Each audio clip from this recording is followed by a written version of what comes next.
Welcome to this week's episode of Being Human. I'm here with Jamie Dixon. Jamie is a coach, a trainer, an author, a storyteller, and I have read one of his books, Overcome and Get It Done. Partly the story of how he managed to write a book in 24 hours and, all the techniques that he uses in being such a productivity powerhouse. He's also got a new book coming out called The Story Habit. Am I getting that right?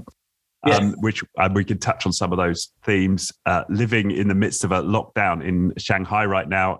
But Jamie, welcome to the show. Thank you very much for having me. It's good to be with you.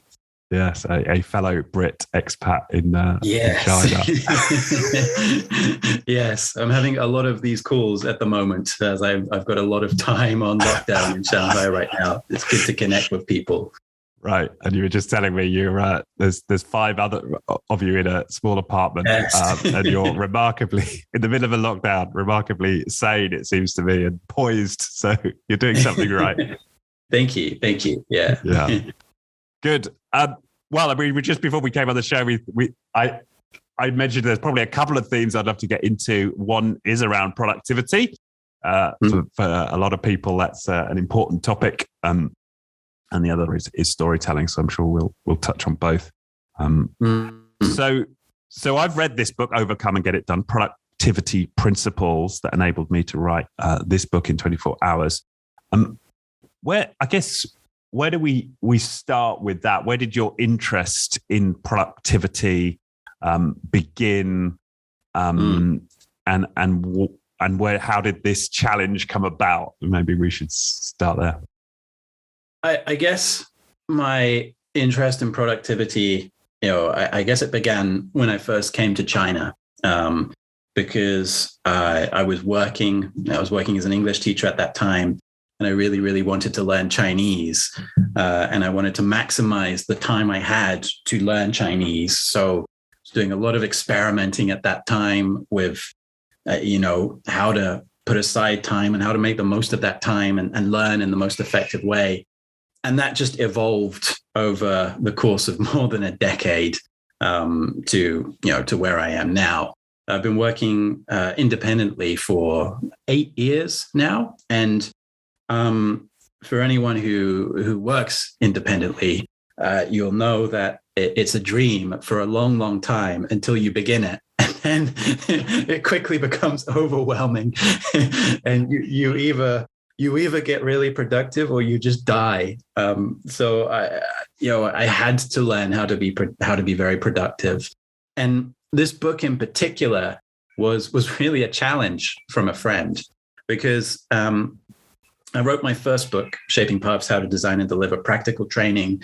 I wrote that in 6 years, and that's not very productive. It was a lot of time, a lot of things I wrote, which I threw away. And in the end, I just kind of gave myself a deadline and said, to hell with it, I'm just getting it done. Then after that, I immediately started writing my next book, The Story Habit. I spent a year writing the first draft. And when I finished my first draft, I reached out to my friend Yuri in Singapore.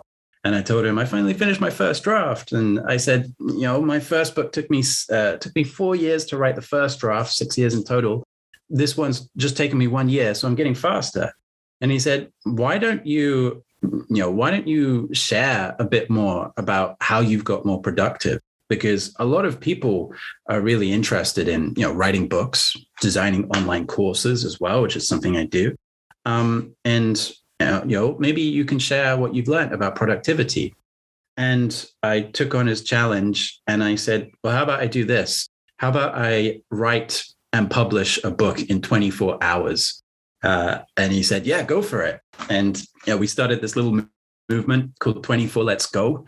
The movement died off after a few months. We did like 2 rounds of it, and we got a few people interested in it and joining with us to focus on one task in a 24-hour period.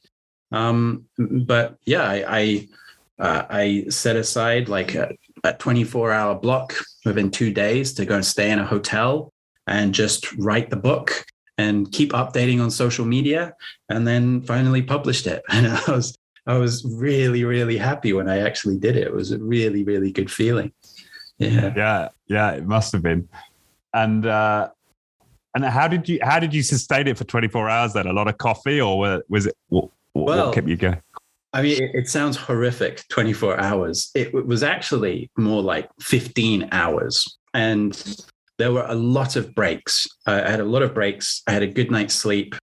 I was getting up and doing a lot of yoga, a lot of movement in between. I had a lot of coffee, a lot of tea. I was fueling myself with the right snacks. So it wasn't anything that would like give me a sugar crash, no junk food whatsoever. It was like nuts and stuff like that, just to keep my energy levels at, I don't know what the word, steady throughout the whole time. So I was being very, very cautious of that.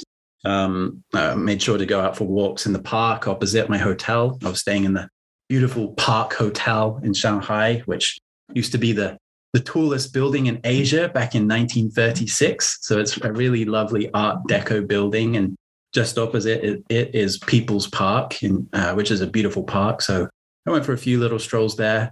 There was a nice Starbucks just around the corner. So I got my fuel.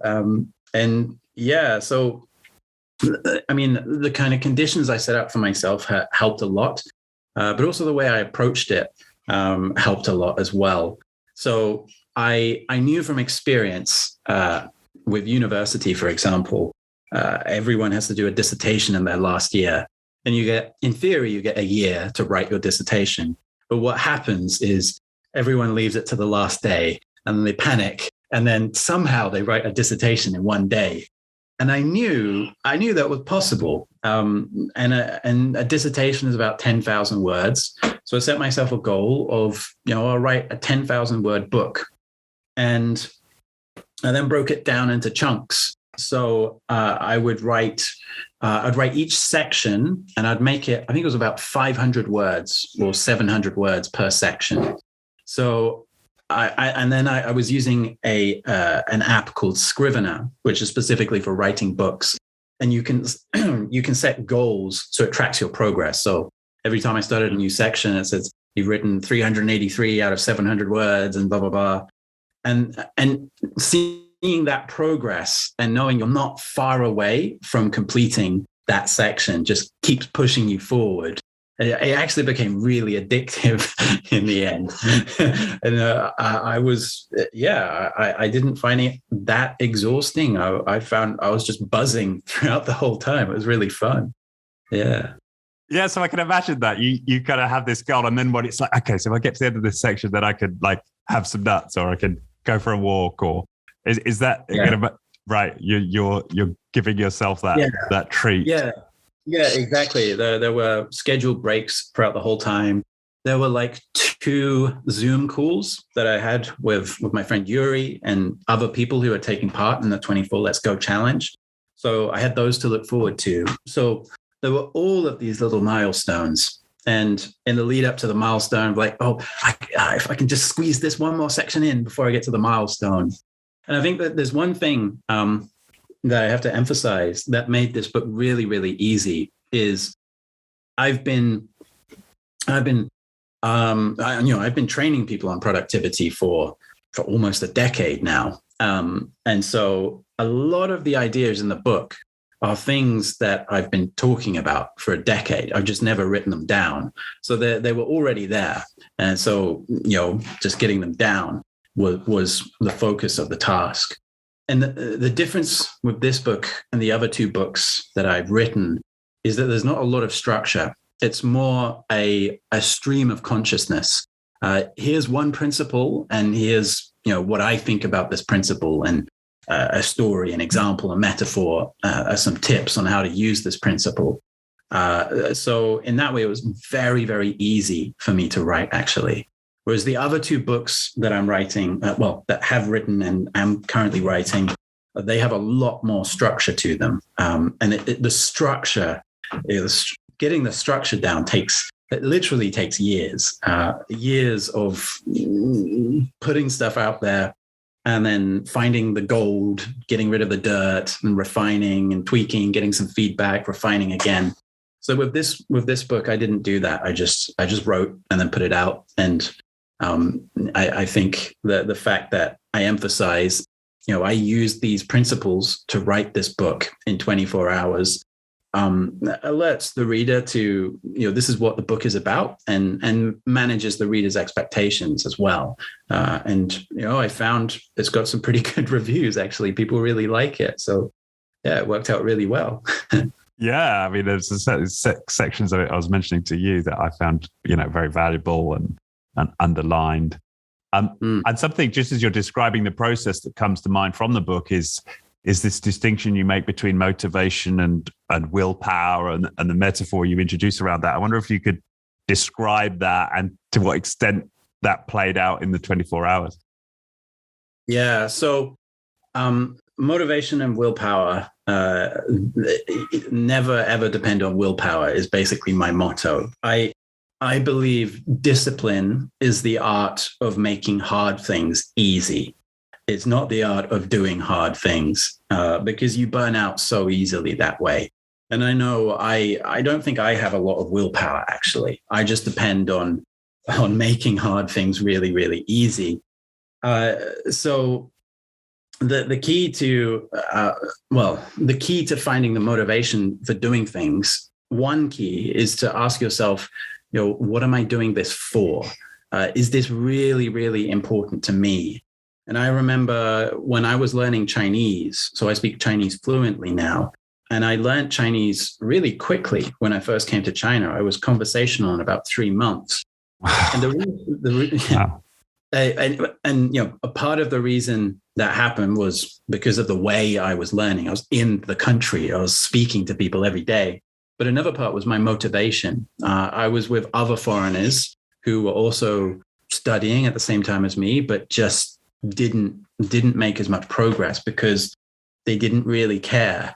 And my motivation was almost desperation, actually, because I had come out of university with a degree in something I wasn't interested in at all, environmental science, by the way. And I didn't have any career goals. I didn't even want to work. I wasn't the slightest bit ambitious. And English teaching was just my way of, having fun whilst making a bit of money. But I realized I couldn't do that forever, and I didn't have any other plan. And China seems to be a country with a great economy, and lots of opportunities. So maybe if I learn Chinese, then I'll get lots of opportunities. And I can't think of any better way to have a better future. So I had a lot of reasons to learn Chinese. And because I had those reasons, I became almost obsessed with it. I was completely obsessed with it. I would sit in my apartment reading a textbook. I didn't have a smartphone or a laptop. I'd just read my textbook, and I'd learn how to ask, what's the time in Chinese. As soon as I'd learned a few phrases, I'd go out on the street and use them. And getting that, having that little success in that moment where I've just learned something, I've used it, and I understood, and this is amazing. That kind of builds you up even more. So starting with that reason, finding that reason for what is this really going to give me? What is this really for? And really getting very, very clear on that. That is where motivation comes from. And when you have that, you can then set up a lot of structures and systems and processes, conditions that can then sustain that motivation. But if you don't have that reason to do something, you will just switch to willpower. And willpower is where you have to force yourself. And I think an example is, I used to play football a few years ago. And if I knew I was going to be playing football, soccer for our American listeners. Yeah. Soccer for Americans. If I knew I was going to be kicking a ball on Sunday, then Wednesday I would go for a run because I knew I had to be in good condition. Otherwise, I wouldn't enjoy kicking a ball about. But if I knew I wasn't going to be playing football on Sunday, then Wednesday would come and be like, I can't be asked with this. I just don't want to go for a run because I don't have a reason. And so when you don't have a reason, you have to kind of force yourself. And that's when you get burnt out. And I just don't like to force myself to do anything.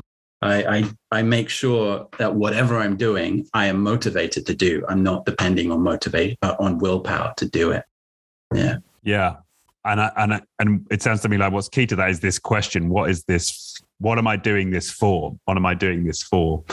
And exploring that and getting clearer on that can help build motivation, right? And that was what I found as a tip here, if you like. The really powerful one is like, it's all very well, like, okay, we can distinguish between the two, and you can kind of get that, yeah, okay, willpower is a finite resource. But then it does beg the question, well, how do I get motivated then? And asking that question sounds like that's key. Yeah. And I'm currently developing a model or like a framework on motivation, which, might be a future book that I write, because I'm really interested in motivation and motivation and behavior change. Are you able to hear me okay? My internet connection seems a bit. Yeah. No, it's all good. Okay. Yeah. Yeah. Motivation and behavior change are a key theme in all of the books I've written and all of the work I do. One of the things I'm noticing about motivation from the research I'm doing is it is as much contextual as it is internal. If the contextual factors don't support what you want to do, you will lose motivation very, very easily. So, for example, if you think of the context as being made up of several factors, one is environment, another is people, and another is time. So if I use the example of writing that book in 24 hours, environment, I put myself in a hotel, quite a nice, comfortable hotel. There's a Starbucks right next door. I had enough space to do, all of the physical activity I needed to do to keep me energized throughout the day. So the environment supported that. People, I really respect my friend Yuri. And so if I told him I was going to do that and I didn't do it, I would feel kind of bad. So I had that kind of accountability, and I decided to increase that accountability by going on all of my social media networks and in the run up to it, telling everyone, I'm going to write a book in 24 hours. I'm going to write a book in 24 hours. So I gave myself a lot of pressure. So I had that. And then time as well. The time is a really interesting one because time can be that at certain times you are more motivated than other times. For example, a lot of people find it easier to work out first thing in the morning rather than at the end of the day after work, because first thing in the morning, they're fresh, they're energized. At the end of the day after work, they're exhausted. So it can be waiting for the right time, or it can be making the time and making sure that in that time, you're only doing this. So setting up the contextual factors can really sustain motivation. And that to me is an important part of making hard things easy.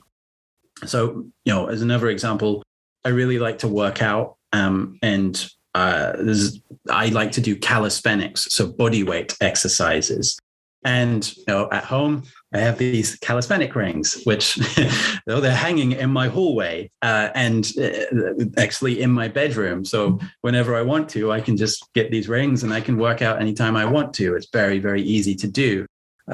So when you set up the contextual factors to support whatever it is you want to do, the motivation is a lot easier to sustain. Yeah. No, that makes a lot of sense. So it's both the inner work, right? The what is this for?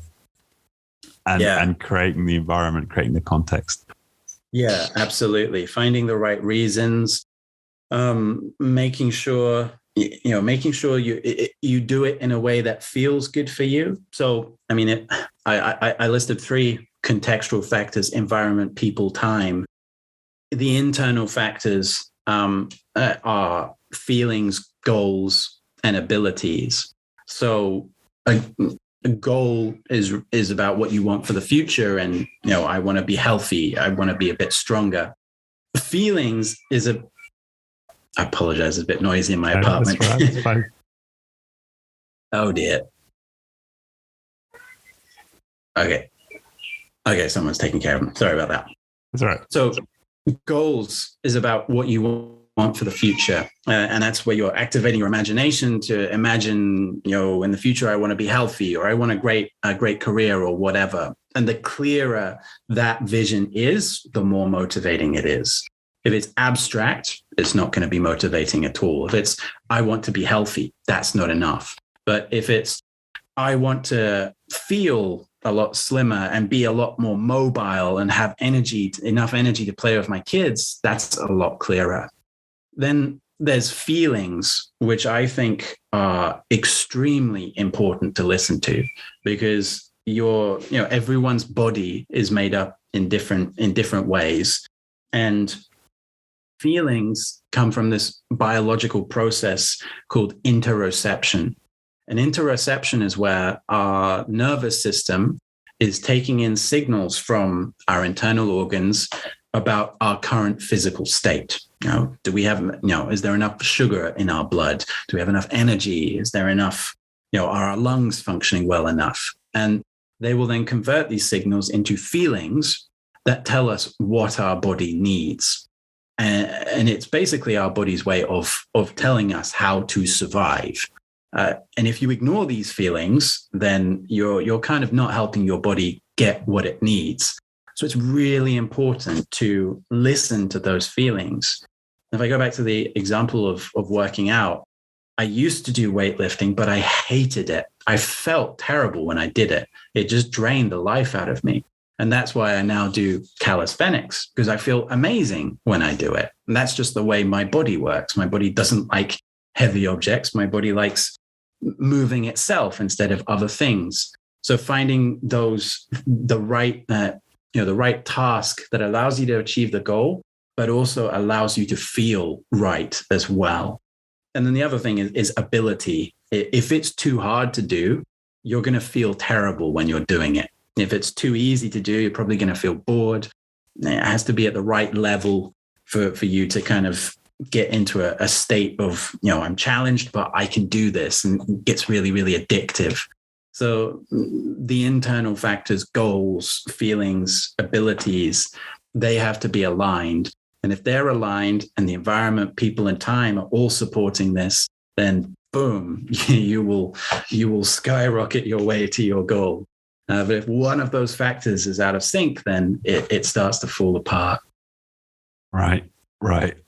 Yeah, that makes a lot of sense. And you talk about that. One of your principles that make hard things easy is this breaking tasks down, and that pertains to this ability, right? That if it's too big, if it's too overwhelming, my ability isn't going to match the task. Whereas if I break it down to a baby step, then I'll have the ability to take each of those one by one.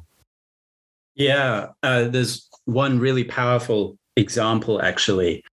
There's a book called The Forgotten Highlander by, I'm not sure if I can pronounce his name, Alistair Urquhart.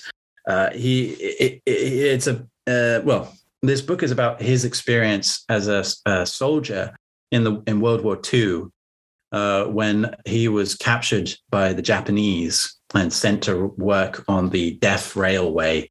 And he went through some horrific things. He was, was transported to work on the Death Railway for, I think, 2.5 years. He was in a cargo ship whilst they were transporting him to Japan that was then sunk. He was stranded on the sea for 5 days with no food or water. Then he got picked up and taken to a Japanese prisoner of war camp in Japan, and was there just as the atomic bomb dropped, and actually felt the heat wave pass over him. So his story is, it's remarkable what he survived. It's pretty horrific to read, but really remarkable what he survived. And one thing that really stuck with me from his story is he said that during his time on the railway, every day his goal was survive this day, survive this day, survive this day. Had he stopped to think about all of the possible things he was about to experience, that would have been completely overwhelming. I'm pretty sure a lot of people would have just committed suicide at that point, because they would have thought it's just It's just horrific. But focusing on just survive today, that's a lot more achievable. And so when you focus on something that's a lot more achievable, that gives you confidence, and that confidence will drive you forward. And it's something I'm having to do right now on this Shanghai lockdown, because there are some horrific stories about what's going on in this Shanghai lockdown. I'm sometimes worrying if I'm going to be separated from my children, or if I'm going to be sent to a quarantine camp, and how much longer this is going on for. But if I just focus on the next task I have to do, keep my attention on what is the next thing I've got to do. I've got to edit my book. I've got to upload my things for my online course. I've got this call coming up. Or if I don't have anything to do, then go play with the kids or work out. Just keep focusing on the next thing. That stops you from imagining all of these horrible possibilities that probably won't even come true. So focusing just on little small things, there's a lot of benefits to doing that. Yeah. It reminds me of my time when I was in the 12-step rooms, and one of the mantras was keep it in the day. This is around alcoholism, right? Like, don't think about not drinking forever, right? Just today. And the other one that paired with that is you could start your day at any time, right? So even if you slept up, right, you could choose to start your day at any time and kind of start fresh. So you can reset. Yeah. Yeah, I strongly believe in that as well. You don't have to, if it's too late or whatever, or it's not the right time or whatever, that's all subjective. Your day starts whenever you want it to start. You can start anything whenever you want to start. It's all up to you. On a related note, actually, I don't know why, but I hate Christmas and birthdays and any kind of planned celebration, because I didn't plan it. It's not mine. So I don't like celebrating these holidays, but I'm happy to celebrate. Just don't see the reason to celebrate those. They're not mine. No need to wait for those to celebrate. Right. Yeah. I'm just looking here if there's anything else in the book that kind of caught my. The other one I think that you touch on is this concept of perfectionism. Talk a little bit about perfectionism in the context of productivity. Yeah, I think in the context of the kind of work I do, I think perfectionism is arrogance, because for example, if you're writing a book, if you're delivering a training, I think it applies to any kind of work as well. If you're designing an app and you want to make it perfect, a lot of the time we're defining perfect by our standards. And when we define it by our standards, then we're ignoring who we are doing this for. This book wasn't written for me. It was written for the people who are reading it. It doesn't matter what I think about it. It doesn't matter if I like it or don't like it. What matters is what other people think about it. And so a lot of the time with perfectionism, you will hear people say, I don't think it's good enough yet. I don't think I'm ready yet. That's because they're judging their own work by their own standards. And it's not up to you to decide if it's perfect or not. That's just pure arrogance. It's up to the end user, the person you're doing it for. And, ask them what they think. If they think it's good, then it's perfect. If they think it's not good enough, then that's all right. Just do better. But don't judge it by your own standards, because that's just pure arrogance. Right. And then I'm thinking, well, yes, but there must be a balance, right? Like there must be some sense with your own intuition about whether or not something's good enough, right? Like how do you strike the balance? I guess it depends on what you're doing it for. If there is a certain standard that's really important to you. So for example, for me, practical is really, really important. It's a big way that Chinese culture has influenced me, because Chinese people are extremely practical people. And if my training is not practical, they just challenge the hell out of me. And so practical is really important to me. And practical means tools, tips, techniques in context.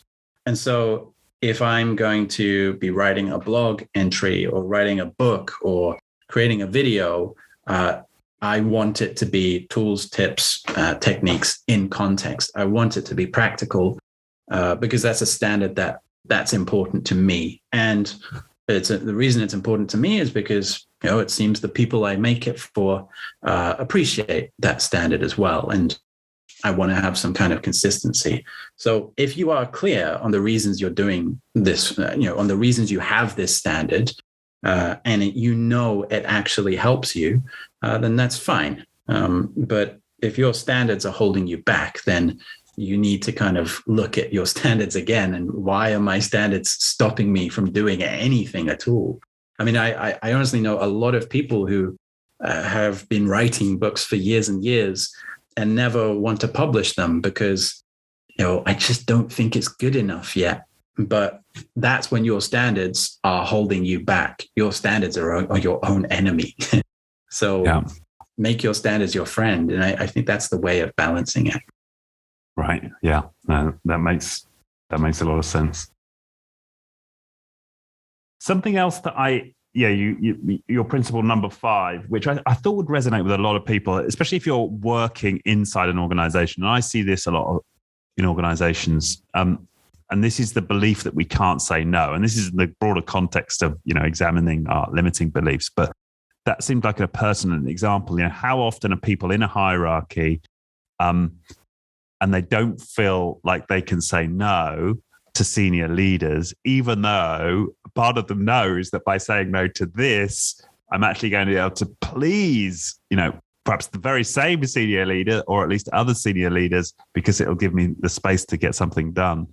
I really like that. And then, so examining those beliefs, and then that opens up, the possibility of adopting new beliefs. So can we explore that in the context of productivity? So, for example, saying no, here in China, no is not a popular word. People don't like to say no. It's a very, very hierarchical culture. And one of the values that is hammered into people from a very, very young age is guai. And guai means obedience. It means you're obedient. And you'll say to a child whenever they do something good, guai, guai, guai. You're being obedient. Good boy. And this stays with people until adulthood. And I work with a lot of Chinese people working in multinational organizations. A leader will ask them to do something and they can't do it. It's unreasonable. It's impossible. It doesn't match with what they're experiencing, but they can't say no because that goes against this value of being obedient. And it creates a lot of problems. And it's important to say no because you need to focus on what's really important. You can't do everything. If you never say no, you will overwhelm yourself and your work quality will decrease. So if you want to say no, even in a hierarchical culture like China, a good way of saying no is to first give a good reason as to, why I'm not able to do this. It tends to be a lot easier to accept a refusal if the reason comes before. So, maybe your boss has asked you to write a report for tomorrow morning. And if you just say no, then they're not going to be very happy. But if you say, I've got several meetings this afternoon and this evening, I've booked some time to go out for dinner with my family. So I don't have time to do it, to write the report before tomorrow morning. If you actually give a valid reason beforehand, then your refusal becomes a lot easier to accept. But what's really, really useful is if after the refusal, you offer some kind of alternative, you still stay with this attitude of trying to help and trying to serve them, just serving them on reasonable terms. So I can't write the report tomorrow, but I could give it to you tomorrow afternoon. Would that be okay? Or if that doesn't work, I could always ask my colleague to help me. Would that be okay? If you approach it in that way, then you're actually not saying no, you're negotiating. And that's pretty reasonable. It's a really useful skill to learn. So it's important to know what's really important to you and what your limits are. And if something comes in that is outside of your limits, then give a good reason, tell them no, and say what else you could do instead. And that way will allow you to focus a lot more. I find this is such a simple formula for saying no. I find it's quite liberating when I share it with people. They're like, oh, that really works. And actually, as an example, last year I was working with a Chinese HR director, and it was coming to, I think it was November. So, sorry, it was 2020, November 2020. The pandemic had been affecting China for quite some time. So their company was on a hiring freeze. And then the hiring freeze eased up in November. And the CEO told her, I want you to recruit 120 new people before Chinese New Year, which is in February. And any HR director knows that's just a crazy task, because in China, no one leaves their job before Chinese New Year. Because if you stay until Chinese New Year, you get a bonus. And so no one wants to leave. And her gut instinct was to say, you're crazy, that's impossible.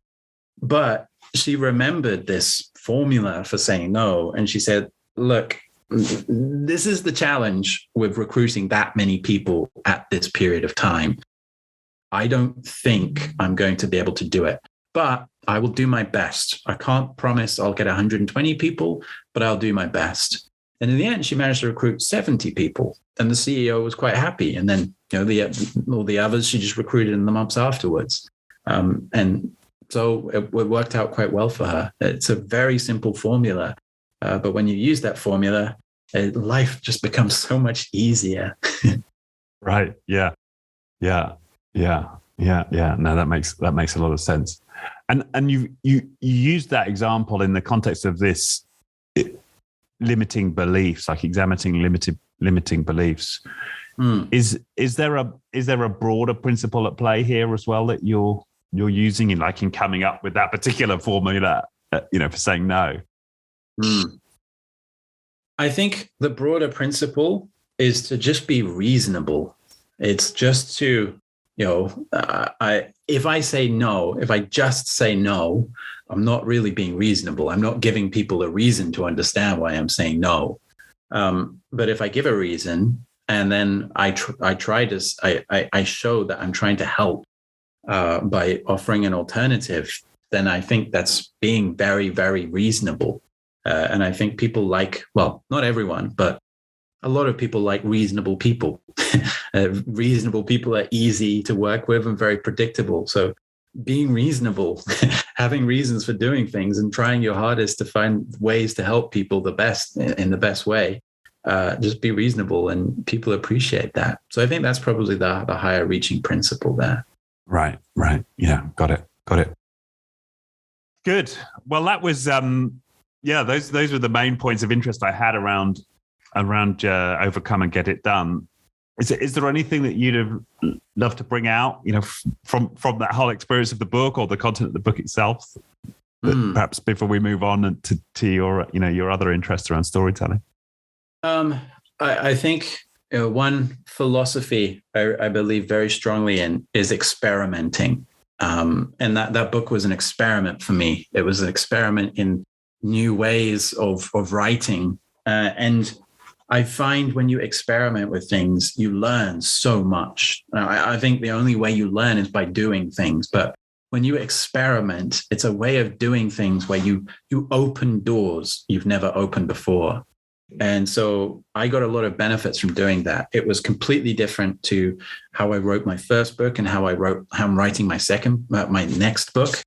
But I learned new things about productivity, about marketing. I made new friendships as well. I built a lot of confidence in myself. So I really encourage people to just experiment. It's how I learned to speak Chinese. It's how I got my career to where I am today. I think there's a lot of value to be found in just trying something and seeing what happens. So just experiment. Yeah. Well, that's how this podcast happened, right? I just experimented. I signed up. In fact, lots of the principles in your book, right, were at play because I signed up for this course. I had to produce a podcast by the end of the course. I had like a ton of accountability. Like in terms of like, I'd make commitments to how many potential guests I'd reach out to, like when I'd get my first recording done by, when I'd get the first episode published by. Now I reflect on it. Yeah. Many of the principles, including that of experimentation, were at play in getting the first episode of this show out.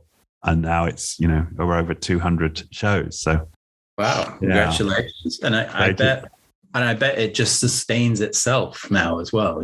I bet you're not using willpower. You're like, oh, I really want to do this and I've got to do this. That's so true, actually. And I think, you're right. But even during that first experiment, if I'd have tried to do that by myself, I'd have never done it. But the fact I knew I had to be on the call the next day and like be accountable for how many like emails I'd sent to potential guests.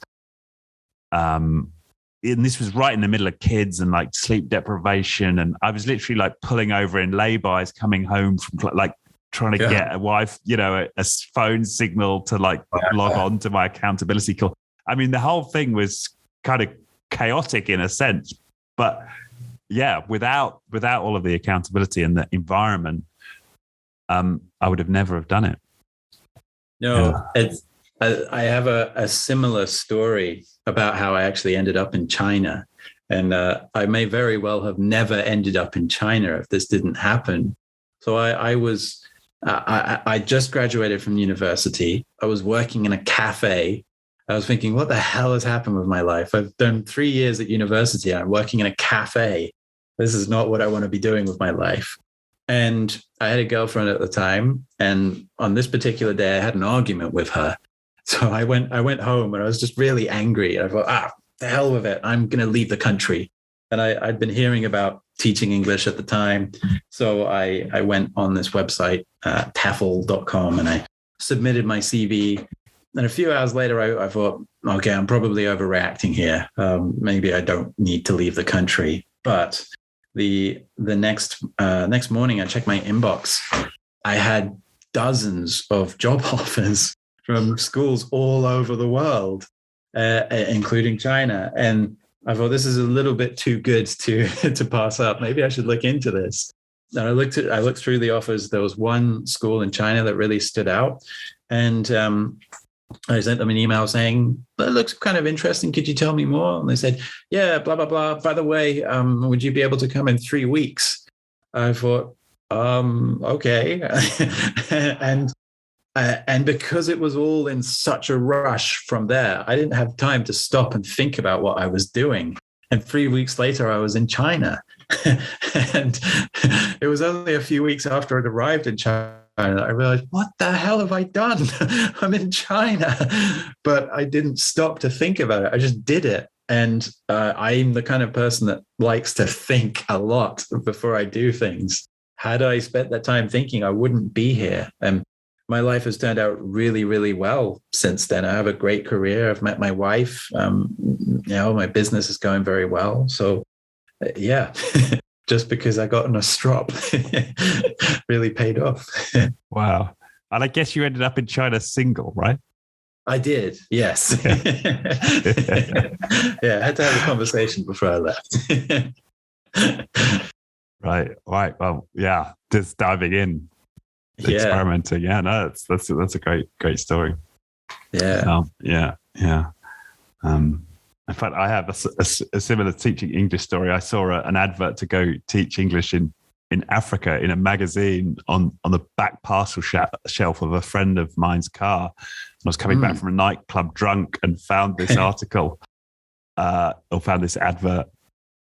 Yeah, very similar. And a week later, I'd called the number and like wow. whatever it was, like 3 or 4 months after that, I'm like teaching in a school in Tanzania, teaching like a whole group of African kids English. Well, actually, I wasn't doing English. I was teaching maths and physics. I'm sure that led to lots of other things as well. Well, yeah. I guess a big adventures around Africa. Yeah. No, it was, that was fun, and setting up the very first national volley. In fact, it led to me and a friend setting up the very first national volleyball contest in Tanzania at that time. I created a volleyball court. And I got my first ever international rugby cap. My one and only full game of rugby turned out to be an international. And I played against Kenya for Tanzania. But anyway. That's amazing. Yeah, no, you're right. It did lead to some pretty extraordinary experiences, yeah. And I know of a number of other people with similar stories. You know, they tried something just out of chance, and then boom, it's led to where they are now. I think there's a lot of value to be had in just experimenting with things and seeing where it takes you. Yeah. No, that's right. Good. So, well, let's talk about storytelling. And it's almost as if, in some ways, right, these books are following what seems to me sort of trends in, if you like, certainly in corporate development, you might say, because there's definitely been historically a big focus on productivity, and there continues to be. And, naturally, one would assume that firms are kind of interested in the productivity of their staff. And yet there is this burgeoning, it seems to me, trend around storytelling and the importance of storytelling. And so I guess my first question is, do you notice that? And if so, why? Why do you think there is this seeming, strong interest in storytelling right now in the sort of corporate circles? Yeah. Well, I've especially felt this kind of trend in storytelling over the last 5 years. It was literally 5 years ago I started getting requests for storytelling training over here. And I'd already been doing a lot of soft skills and leadership development programs, but 5 years ago was when I really started to get a lot of requests for it for some reason. But I think the reason storytelling is such a hot topic is because storytelling is essentially the language of the mind. The way stories work is by talking to the mind. And if you study how stories work, you basically learn about how the mind works. And a great book, by the way, for anyone listening, is The Science of Storytelling by William Storr, who's a fantastic author. He's just released another book. I think it's called The Status Game.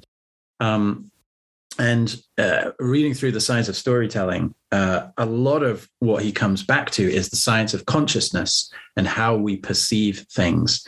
And there's also bits about our social nature and the importance of status. And this also talks a bit about how accountability works for motivating us and so on.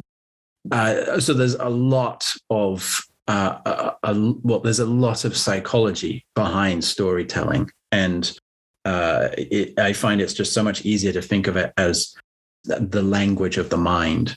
And so to get a bit more specific, in my book, The Story Habit, which I'll be publishing in July, I obviously talk about how to tell stories, but a lot more of it is about how to shape the stories that people believe in. And there's this fable that I use in the book, and I've been using in a lot of the workshops I've been training, which I think really covers it. And I'll share it quickly. It's like a 2-minute fable. But imagine, since you were born, you've grown up and lived your whole life in this village, and this village in the middle of a forest. And in this village, it has absolutely everything you need. It's got all the crops you need. One family raises chickens, another raises cows. You've got all the food you need. There's a stream running through it, so you have all the water you need. One family makes clothing and so on. Every family comes together to support each other. So everything you've ever needed is in this village. And every morning when you wake up, you pray to the village for protection for today. And every evening when you go to bed, you thank the village for protecting you another day. And every time it's someone's birthday, you'll all celebrate together and thank the village for letting them live another year, and so on. And surrounding the village is this forest that is so dark with, well, it's so dense with trees that people call it the dark forest. And they have a lot of stories about the dark forest. They say that if you go in there, then dragons will eat you, or you'll be picked up by giant eagles or swallowed whole by trees. And so that is why you've never, ever, ever wanted to leave this village. It's always been terrifying thinking about going into the dark forest. And when you were younger, one of your friends, he went into the dark forest and he never, ever returned. And his family, his name was Try, and his family mourned Try's loss for many, many months. But fast forward 30 years, you've been living your life every day, thanking the village, praising the village, doing what you're supposed to do, listening to the elders. And all of a sudden, this man walks out from the forest and says, "My name is Try. And 30 years ago, I walked into this forest and got lost, but I discovered a beautiful world. And now I want to share with you the tales of what this beautiful world has to offer you." And the fable ends there. And in the book, and also in the training that I do, I challenge people to think about, if you were this guy who walked out of this village, how would you persuade the villagers to go with you? And this is all about the power of storytelling. It's not just about the stories you tell. It's about working with the forces that have shaped the stories people believe in. And so that I think the fable really captures the essence of this. And there's a lot of techniques and so on involved in getting the villagers to go with you. Right. And I'm guessing is it right that one of them is listening to the stories that they already have? Bingo. Yeah, I would say that is the most important thing. And it is the thing, in my experience, most people don't do enough of. And the framework I share in the Story Habit is very simple: relate, challenge, resolve. First, relate to them before you challenge them, and then resolve any uncertainty that prevents them from taking action. And relate, challenge, resolve is also the structure of any story, because any story will always present a character that you can relate to. And then this character will encounter a challenge, and they will change as a result of the challenge. And then they have to resolve the challenge. And the first step, just like you say, is relate. You can't just come in and say, "Hey, there's a beautiful world out here. Come with me." They're like, "Who the hell are you?" No. That's a nervous laugh from me in recognition of how many times I've fallen into that. Well, even I've done that as well. And actually quite recently, which is embarrassing because I've written a lot in my book about it. And one example is I was catching up with my friend over a coffee, and he brought his new Chinese girlfriend with him. And we hadn't seen each other for a while, and he was asking me how I was doing. I was saying, "I'm doing good, but man, kids, there's so much hard work.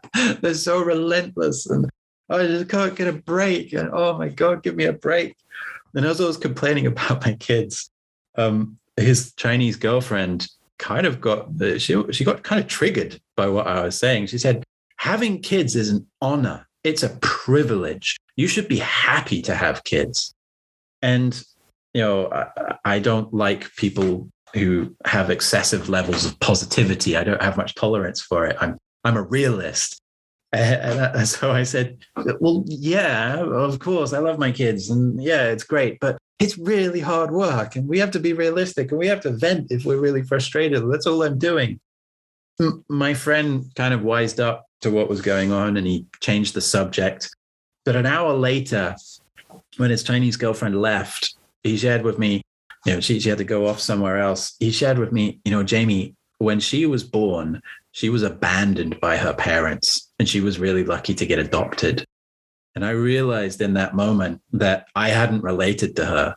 Her being triggered by what I said was a sign of a different story that I wasn't listening to. And just like you said, if I'd stopped to listen to, why is this important to you? There would have been something for me to learn. I would have expanded my awareness, and I missed that opportunity. And I think it's something a lot of us do in default mode. We don't listen. We just enforce our story on other people. And this is the first, I think it's the second quarter of my book is all about relating and the importance of listening. Because I think good storytellers as well are actually good listeners because they know that any story is ultimately about the audience. If the audience can't relate to the story, then they don't want to listen to the story. So listening, relating, it's a fundamental skill, in my opinion. Right. And I suppose that's why we tend to find that the great artists, the great writers do have this great ability the great empaths, the ability to relate, ability to listen. I remember something, she could, what did they say? Amy Winehouse, right? The famous British singer. Somebody said of her, she could hear the grass grow, right? Like this sensitivity to the environment, to what's there, and then building the stories from that.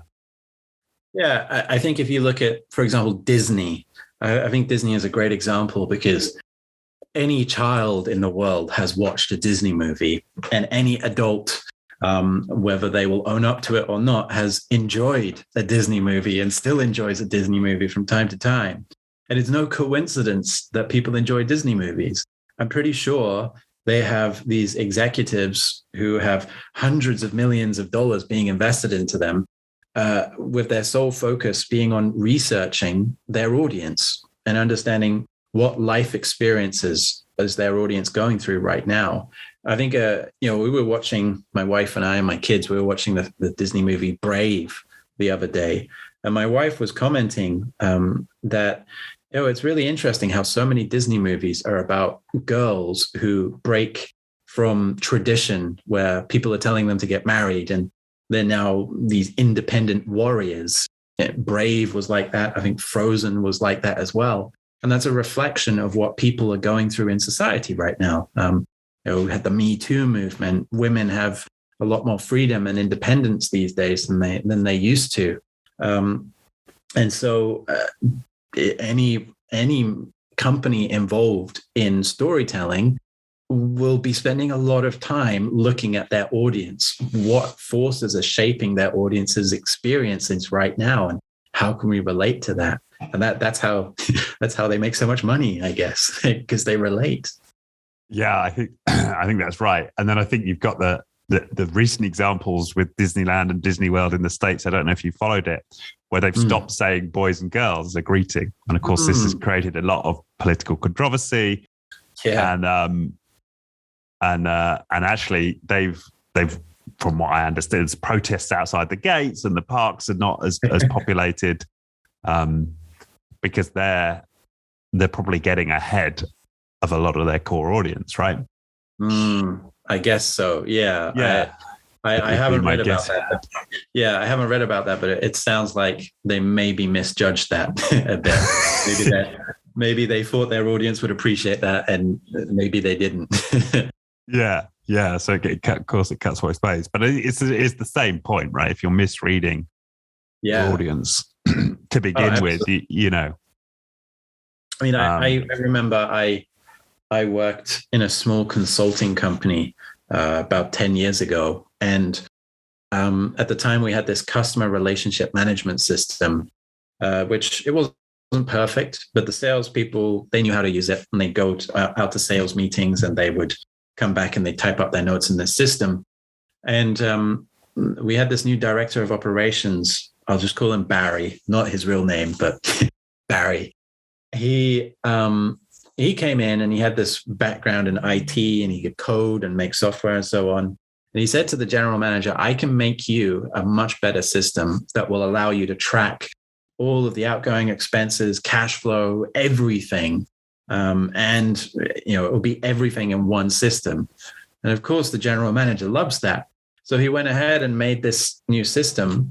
And when he introduced it, it turned out that the salespeople's workload had basically tripled. Because before it was just uploading notes. Now it was like, I have to do this, have to do this, have to do this, and have to do this. It wasn't made for them, the user. It was made for the general manager. And long story short, Barry had to leave the company after a while. It got to a stage where the salespeople hated him so much. He actually couldn't travel to other offices. They were so hostile to him, and he left the company, and the system was replaced with the older system. And the lesson there was exactly the same. He didn't stop to relate to the people who would be using the system. He was just thinking about himself and the general manager's needs. And I think it's a common issue in leaders in particular, but people in general too. If you don't stop to relate to whoever is important in whatever it is you're doing, then you're going to have problems. So relating is really, really important. Yeah. And once you've established that relationship and you are related, what's the challenge, right? That's the second phase here. Yeah. So relating is where you go into the village, you sit down with them, you listen to them. You're this guy, you used to be in the village, but you've been away for 30 years. What's changed? What are people thinking? Challenging is where you challenge people's current position. And the current position is they're in the village. And you either point out the flaws of staying in this position, or you give them the benefits of moving through the dark forest with you, moving to this new position. It's as simple as that. And a good example is with Steve Jobs' iPhone presentation in 2007. There's one part in particular, which I think is a really good example of this, where he displays like a Motorola, a BlackBerry, and some other, I think it was a Nokia smartphone of the time. And he said, this is what we have right now. And the problem is in this bottom 40%. And he's pointing to the keyboards, and he's saying how, they're here whether you need them or not, and they're fixed in plastic and you can't change them. And so he's pointing to the current state. In 2007, that's what smartphones were like. And at this point, I think a lot of people hadn't actually thought this is a problem. They hadn't thought it's a problem. So he first starts pointing out what the problem is with the current state. And then he introduces the iPhone, and look, the whole screen, there's no keyboard. The keyboard pops up on the screen when you need it, and you use your fingers. Now he's presenting a future state that is better than the current state. So challenging is essentially just that. It's just what's wrong with your current state and what's better about this about this future state. The problem with challenging is a lot of people will do that automatically. But if you don't relate first, they don't want to hear you. So it's only when you relate first that people will open up to you. And there's a really good example of Simon Sinek, actually. And if you want to see this relate, challenge, resolve model in action, just watch the Simon Sinek Millennial Question talk. I think a lot of people have watched this by this point. And just for the record, I'm actually not a big fan of Simon Sinek. I think he speaks a lot of hot air, but he is very, very good at relating to his audience. And he's talking about millennials. And first off, he starts off with a word, apparently. Apparently, millennials are blah, blah, blah, blah, blah, blah, blah, and lists all of the complaints people have had about them. But this word apparently lets them know that he's on their side. He doesn't believe in these. And he talks about life experiences they've had when they've had parents who've just praised them for anything. And they've had leaders who haven't really given them jobs with purpose and blah, blah, blah. And you can actually look in the audience. There's clips of people in the audience, and they're looking and they're nodding their heads. And the head nod is a sign that you're relating. But then he challenges them. And then he says, but you've got problems. If you wake up and check your phone before you speak to your loved one, then you have an addiction. And if you keep doing this, and you'll go on to live a life with no joy, and so on and so on. And that's the challenging thing. He's related to their story. He's got them nodding their heads. Now he starts challenging them. And in the end, he resolves, where he gives them some suggestions on how to make small talk and how to turn off their phones and so on. It's just a masterclass in relate, challenge, resolve. A very good example of it. Right.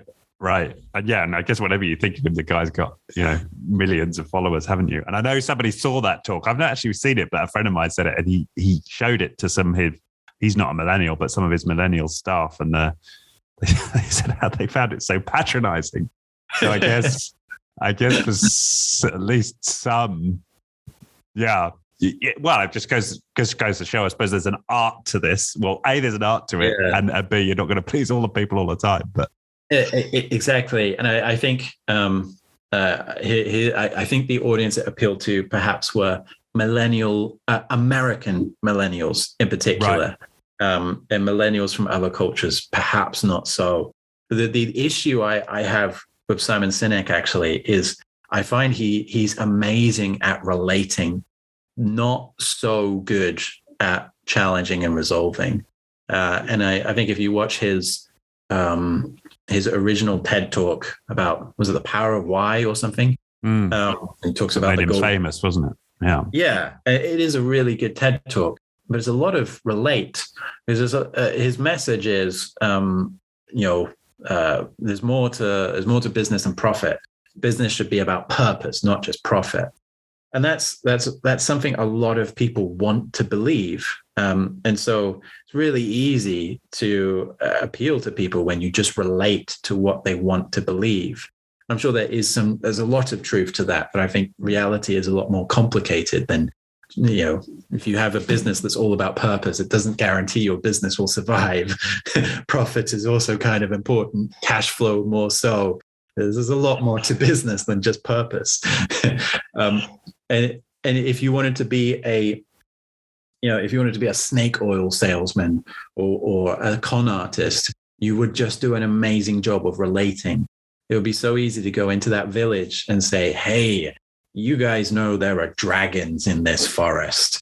If you buy this for me, it will protect you from the dragons. And they're going to be nodding their heads because you're relating to them. But it's important to do more than just relating if you actually want to change people. Yeah, and I guess that's so true, isn't it? And you then exploit that understanding. You exploit that understanding, because I also read something recently that there's a decent proportion of sociopaths who are actually very empathic, and that's the worst type, right? Because they understand how much pain they're causing as they sociopathically manipulate you because they've got such empathy. But yes, I think that ability to tune in, connect, but then use that understanding to exploit, I suppose, is the dark side of this. Yeah. And there's a lot of con artists online these days who are selling their online courses on how to make lots of money, how to get rich quick. And one of the first things that you'll see in a lot of their adverts is, this is not about how to get rich quick. You won't be making millions and millions, but maybe you'll be like me and making hundreds of thousands a month. Like trying to make it sound more realistic, because they know people don't want to hear get rich quick anymore, but it's still the same thing. So con artists are amazing at relating, but good people do more than just relate. They also challenge people as well. Right. And then the resolution, what is there to say about that? So when you challenge people, and if you challenge people successfully, you change their minds. You get them to agree with you, but that's not enough to take action. To take action, you have to resolve whatever it is that's preventing action. A really interesting example when I was researching my book was actually the Me Too movement. Because with the Me Too movement, I thought Me Too started in 2017, but as I was looking into it, I discovered it actually started in 2006. I can't remember the lady's name. Is it Tanya Burke or something like that? She started the Me Too movement in 2006, but obviously it didn't have as big of an impact at that time. It was only in 2017 when all of a sudden this tsunami of cultural change happened. And what happened, there were a lot of reasons that happened. But what essentially happened was it just became so much more worthwhile taking action. Because before this tweet from Alyssa Milano in 2017, if a victim of sexual abuse wanted to speak up, they'd probably have to go to speak to the police. They'd have to have an embarrassing interview where they revealed a lot of awkward details. They might believe that nothing would happen. And they might believe even bad things would happen to them if they came out about it. People wouldn't believe them. People would criticize them and say they were asking for it. So the cost of taking action and the benefit of taking action, the ratio just wasn't in their favor. But all of a sudden, all we have to do is tweet Me Too, and then the benefits are enormous. And that's resolving. Why wasn't it so effective in 2006? And why all of a sudden is it so effective? Because the cost benefit ratio has changed, and now people will take action. But Me Too, the reason it's so interesting is why the situation changed. There's a number of factors. One is probably the person initiating it, Alyssa Milano, an actress with a large following and therefore some kind of influence. Two is the platform Twitter didn't really exist in 2006. All of a sudden, it's really easy to spread the word. But more importantly, were some cultural factors that happened. 2017 was just after the Trump election. And, regardless of if people support Trump or not, it appeared at that time, a lot of people didn't support Trump and were really, really shocked with how Trump had become their leader. And they felt, wow, we can't just be passive anymore. We have to take action. And there was a lot of protesting going on. And so that created a social environment where people believed that we have to take action about these issues. Otherwise, things are going to get really, really bad. And I think there was one other factor, which was, I think, a month before Alyssa Milano put out that tweet. I think Harvey Weinstein had, his allegations had surfaced and he was fired from his company and investigations started happening. And so people could see that a man with as much power as Harvey Weinstein, even he can be held accountable for this. So all of these factors changed people's beliefs. And then Alyssa Milano just dropped the final little bit of the puzzle. Just tweet the words Me Too, a minimal cost action with enormous benefits. And it had never happened before. And all of a sudden, a lot of action. And that's what Resolve is all about. It's just, why aren't people acting, and how can we change that? Right. And so your job as storyteller is to point them towards the best action. Is that right, or a valuable action?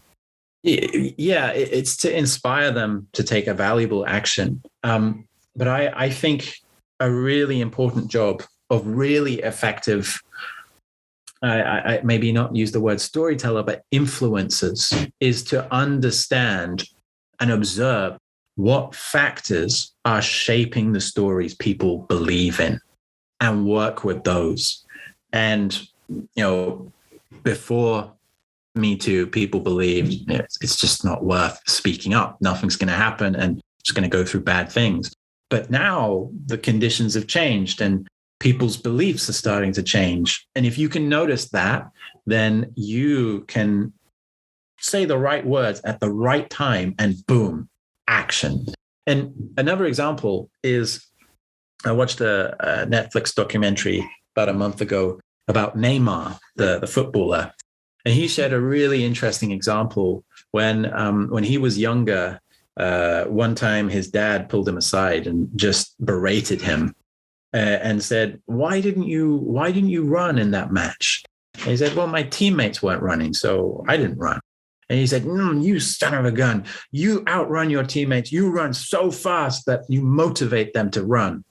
And in the documentary, Neymar shares that moment stayed with him and has stayed with him to this day.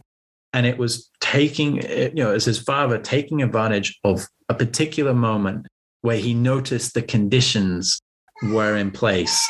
And all he needed to do was just drop a few words at just the right time and action.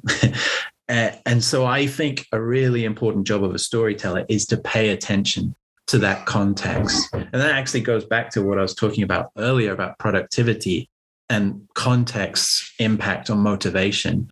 If you can also notice what's happening around people at the moment, what factors are shaping their beliefs and desires, pay a really hard attention to that. And then all you need to do is say a few magic words at just the right moment and action. And that's what I think makes a really powerful storyteller. Right. Yeah. I'm starting to get the picture. Do you have any examples from your own sort of corporate life that you can share, maybe you personally, or what you've observed in the working context? Yeah. I mean, one example is a bit of an ironic example at the moment. I was working with a financial consulting company a few years ago, and they have an office in a city called Hangzhou, which is not too far away from Shanghai, and their headquarters is in the US. And this was during 2020 when the pandemic was at its height in the US. But in China actually kind of recovered kind of fast. What's happening in Shanghai now is a bit weird. But in 2020, we had about a month of lockdown and it exited China's borders. And then China went back to life as normal, just with closed borders. And life was completely normal. People were walking around in shopping malls with no face masks. Public transport was fine. You could go out to restaurants. You could just do whatever you wanted, apart from traveling internationally. So you had all of these people in this office in Hangzhou who were looking at their friends in other companies who were just living life as normal. But in Hangzhou, the US headquarters had these really, really strict requirements. You had to wear a face mask at all times in the office. It was one requirement. And another was that you could only work in the office 2 weeks at a time. And then you have to go home and work 2 weeks at home and so on. And they were just getting sick of these restrictions because there wasn't really any need for it. And they were getting really jealous of their colleagues and of their friends in other companies who could just live life as normal. And actually, it was starting to have a really big impact on morale because people just didn't, people had allergic reactions. They were just tired of it all. And some people actually started leaving the company. So one of the HR managers, she tried talking to the US headquarters, and she said to them, we don't like these restrictions. Can you ease them up, please? And naturally, the US directors were like, no, the pandemic is still ongoing. It's still really, really dangerous. We need to have these restrictions in place. So her attempt wasn't successful. So when I was coaching her, what became really apparent was that she was not relating in the slightest. She was not thinking about their situation. Her directors in the US at that moment were at the height of the pandemic in the US. All around them, friends were getting it, people were dying. It was really, really bad. And they weren't hearing anything in the news about how normal China was. They didn't know China was normal. They thought China was exactly the same as them. And so when she started to think a little bit more about what's going on with their perspective, she realized, they don't understand anything about China's situation. And so the solution for her in the end was to relate China's situation to them. She went out to shopping malls at lunchtime and took photos. She collected anecdotes from friends and she presented them. And she even collected some of the complaints. She showed some statistics about how turnover had been affected. When she showed these things to her US directors, the US directors were finally like, oh, wow, we didn't realize that China was actually normal. And we didn't realize this was causing a problem. Thank you for sharing with us. And we better ease up some of these restrictions. And again, it was because she didn't relate. She didn't think from their perspective, and she didn't try to show them the situation on the ground in China. Or as soon as she thought from their perspective and then showed them what's actually happening, that challenged their current perspective. And then they could move into a discussion on the resolve section. How do we ease up these policies and make life better for people? Yeah, no, that makes sense. And another way of looking at it is as a leader, she led them to a new course of action. She did. Your children. No, that's fine. My kids are being noisy.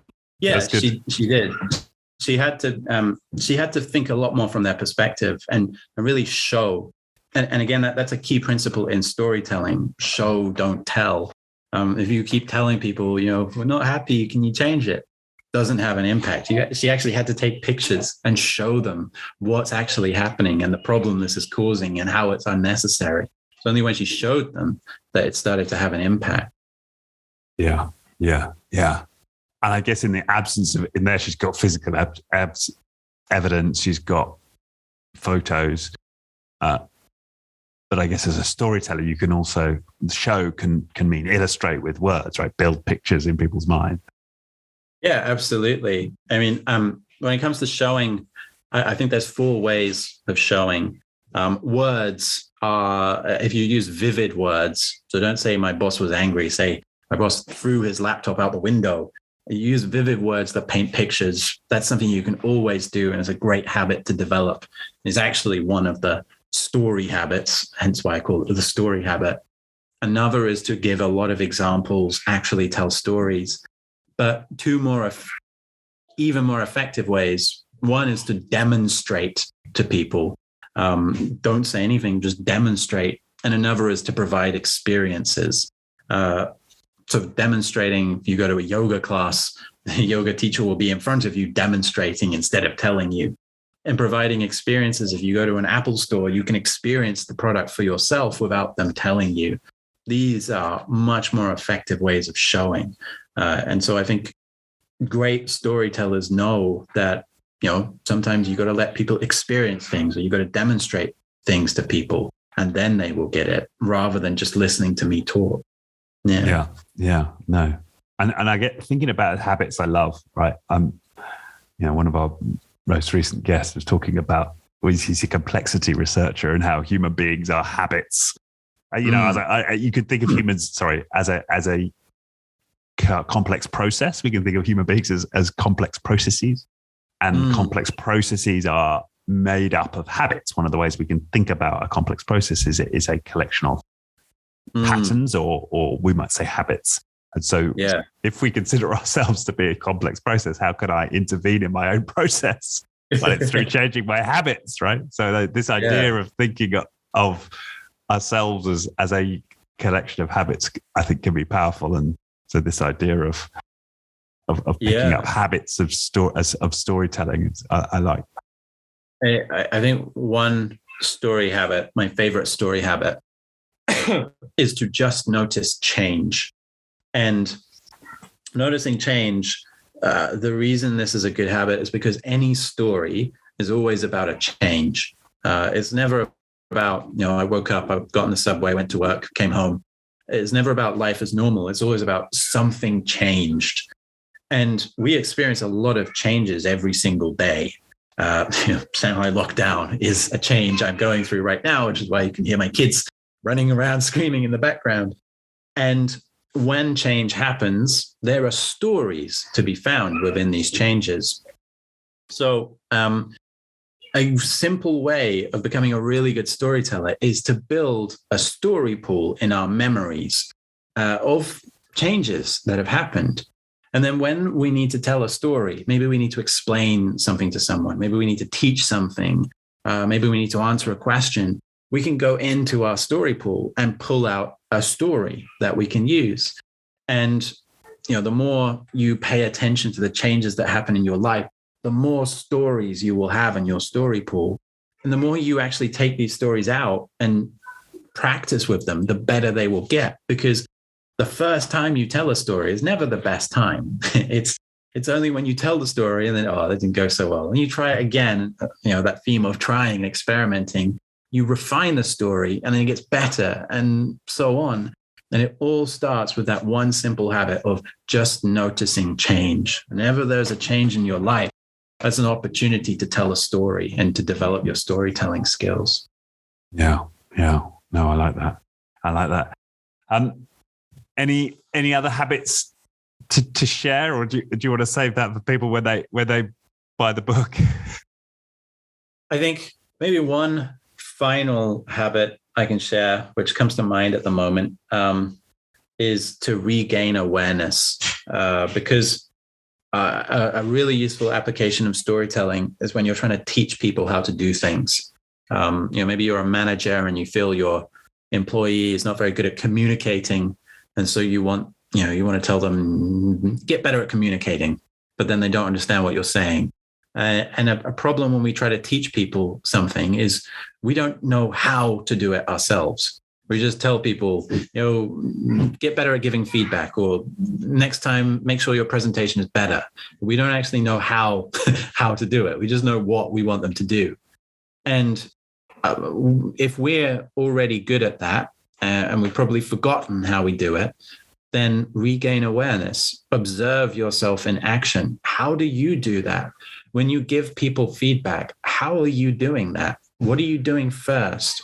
What are you doing second?